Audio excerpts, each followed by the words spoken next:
আপনারা একটু আগে লেখছেন মানুষ যদি মারামারি করে বা মানুষের শান্তি নষ্ট করে কয়েকজনে মিলে তখন আমরা 144 ধারা, কিন্তু এটা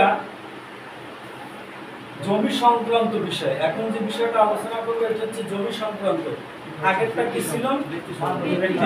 ব্যক্তিগত যে ঝামেলা থাকে সেটার জন্য কি হয়েছে, শান্তি বিনষ্ট হয়েছে।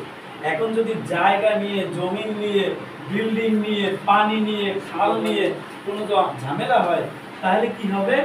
144 দ্বারা হবে না, তখন হবে 145 দ্বারা। এই 145 দ্বারা জমি ইত্যাদি বিরোধের ফলে শান্তি ভঙ্গের আশঙ্কার ক্ষেত্রে আদেশ, যদি জমি নিয়ে, পানি নিয়ে, সীমানা সংক্রান্ত বিরোধের ফলে দুই গ্রুপ শান্তি বিনষ্ট হয় তখন 145-এর 1 মোতাবেক জেলা ম্যাজিস্ট্রেট বা ক্ষমতাপ্রাপ্ত নির্বাহী ম্যাজিস্ট্রেট কি করতে পারেন? এই শান্তি বজায় রাখার জন্য আদেশ দিতে পারেন। জেলা ম্যাজিস্ট্রেট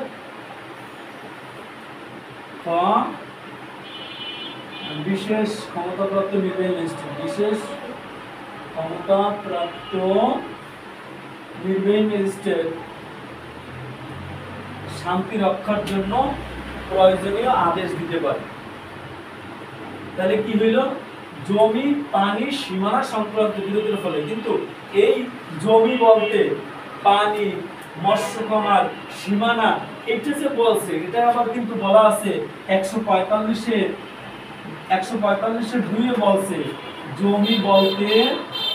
জমি বলতে পানি, সীমানা, তারপর মৎস্য খামার আর ইত্যাদি যা আছে এগুলো অন্তর্ভুক্ত হবে।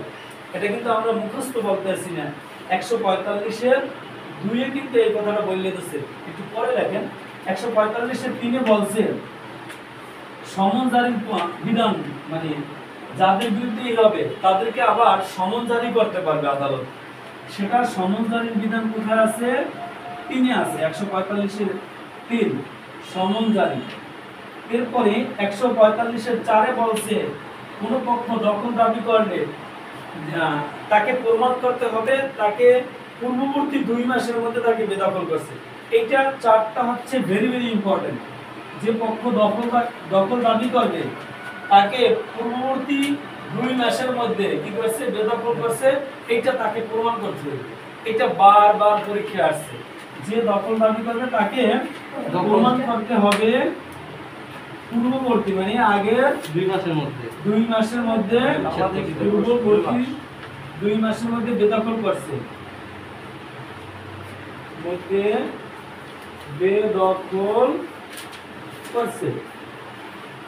এরপর 5 নম্বরে বলছে যদি কোনো পক্ষ হাজির হইয়া বলে যে আমাদের মধ্যে বিষয়টা মীমাংসা হয়ে গেছে, তাহলে এই জেলা ম্যাজিস্ট্রেট অথবা নির্বাহী ম্যাজিস্ট্রেট সাথে সাথে কার্যক্রমটা স্থগিত করে দিল।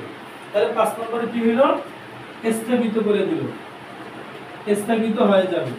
6 নম্বরে বলছে আইনানুগ চূড়ান্ত নিষ্পত্তি না হওয়া পর্যন্ত যারা এই যে 2 মাসের মধ্যে দখলে ছিল তাদের দখলে কি করবে? সম্পত্তিটা দিয়ে দেবে। 6 বলছে ওই বিষয়টা যদি মীমাংসা না হওয়ার পর্যন্ত, এখানে কিন্তু মনে রাখবেন 145-এ তিনি কিন্তু আপনার দখল নির্ধারণ করবে। কি করবে? দখল নির্ধারণ করবে। ইনি কিন্তু সত্ত্ব প্রতিষ্ঠা করবে না, হ্যাঁ না, ইনি সত্ত্ব প্রতিষ্ঠা মানে মালিকানা প্রতিষ্ঠা করবে না। ধন্যবাদ। ইনি মালিকানা প্রতিষ্ঠা করবে না, কিন্তু মালিকানা প্রতিষ্ঠা কত দ্বারায় আছে? হ্যাঁ 42 দ্বারায়। হ্যাঁ, মালিকানা প্রতিষ্ঠা হচ্ছে সুনির্দিষ্ট পত্রিকার আইনের 42 যোগ 8 ওই যে 50 কথা বলছেন। তাহলে এই 145 কি করতেছে? দখলটা নির্ধারণ করে দিতেছে। মনে রাখবেন সত্ত্ব প্রতিষ্ঠা করা বা মালিকানা প্রতিষ্ঠা করা 145-এর কোনো কাজ নেই। 145-এর কাজটা হচ্ছে তাৎক্ষণিক ঝামেলা হইতেছে তখন যদি এখানে মামলা মোকদ্দমা হয়, প্রসিডিউরাল লং হয়, আর 145-এ এটা তাড়াতাড়ি একটা প্রতিকার পাওয়া যায়। কথা বুঝছেন? হ্যাঁ? 145-এ আদেশটা আবার বইটা আবার আলাদা ব্যাপার, ওটাও আছে, কিন্তু 145 তো আলাদা বইলেই দিতে আছে।